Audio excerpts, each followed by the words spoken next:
Let's travel back in time to the Wu-Tang Clan. I'm Leah Dubs, and I'm a writer. That's it. I first heard of Wu-Tang Clan's 1993 album, 36 Chambers, while listening to Eminem's most recent album, The Death of Slim Shady. Eminem referenced this album and it sparked my curiosity. I went online, I typed in 36 Chambers by Wu-Tang Clan, and the internet exploded with all of this acclaim about how awesome this album is and how groundbreaking it was. So I had to go listen to it. How can you be a rap fan and not go listen to something like that after having heard so much good things about it? When this album came out, I was nowhere near rap. Not only was I 5 years old, but coming from a super religious background, I was nowhere near the rap genre, so I have no point of reference for this album or for what was going on with rap at that time. There was nothing else in my head. Nothing else going on in my head except the album. I think this is a good review to do to discover and appreciate the timelessness of artistic work. Sometimes the longevity of that piece of artwork is indicative of how good it actually is. And I'm defining good to mean impactful. So this is a fun review to do as someone who doesn't have any point of reference for that music for this time frame in rap. I'll just jump right in, and I loved it because I wouldn't be here making a video if I didn't. I don't have room in my life to make videos and hate on things. I don't have time. I'm only gonna just talk about what I like. When I first heard this album, listening to it for the first time, I did not like it at all. I could not hear it good enough. And I thought, well, maybe I'm just not sophisticated enough to understand why this is great. Then one day going through, I was kind of bored with my current list. I wanted something new. I thought, okay, let me give this album another try. It's gotten such high acclaim that I have to give it another try and try to understand what makes this so great. And I listened to it again, and boy, oh boy, did my ears have a reckoning. The album listening experience, I've done a video about the album listening experience with Nicki Minaj, Pink Friday 2. Go watch it. This was the album listening experience for 36 Chambers is so intense. It's really hard to escape. I found myself midway through the album, I was stuck. I was completely lost in the music and I could not find my way out. Honestly, I think the higher you are, the better it sounds. You could just turn it on and disappear. Just hit play and that's it, I'm gone. No more existence in the world. I am in Wu-Tang's world right now. There's so much going on in this album. I don't even know where to start.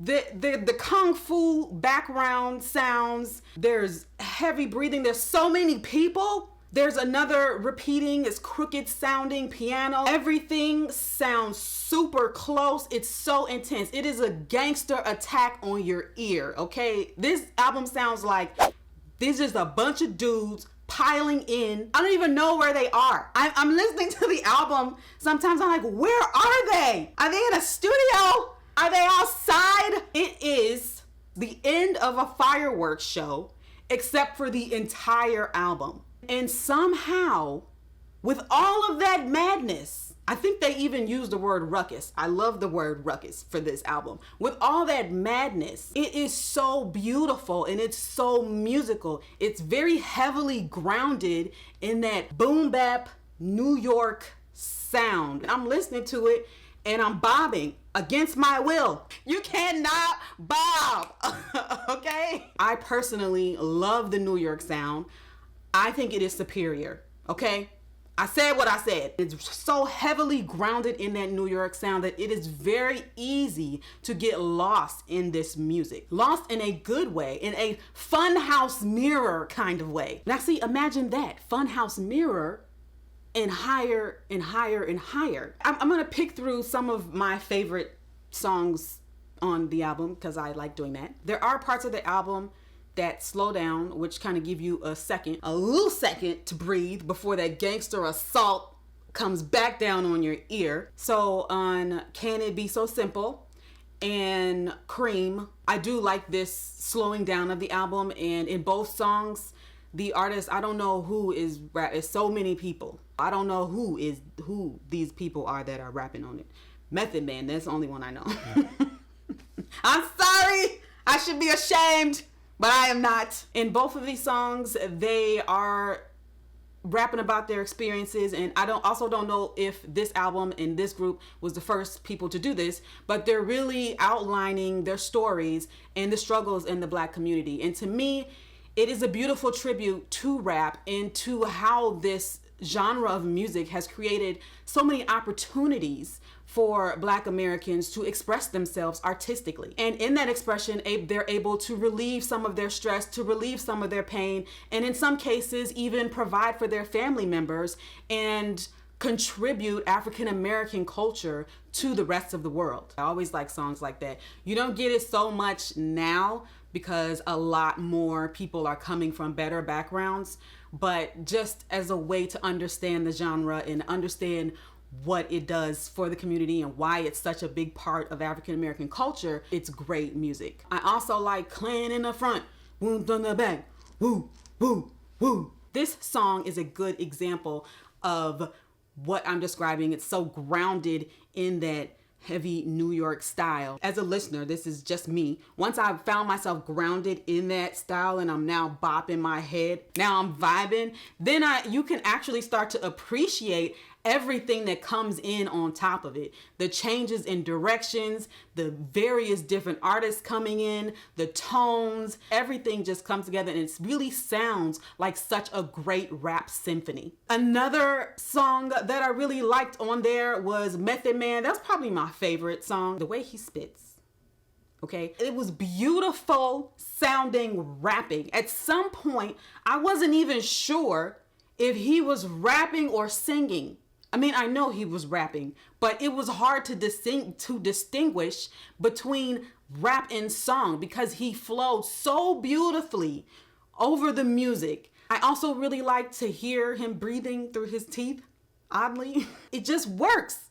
As I'm talking about it, it sounds like it shouldn't work, but it works. It works out to be a very enjoyable listening experience. Overall, I thought it was a very musical album. I did not dig too much into the lyrics yet.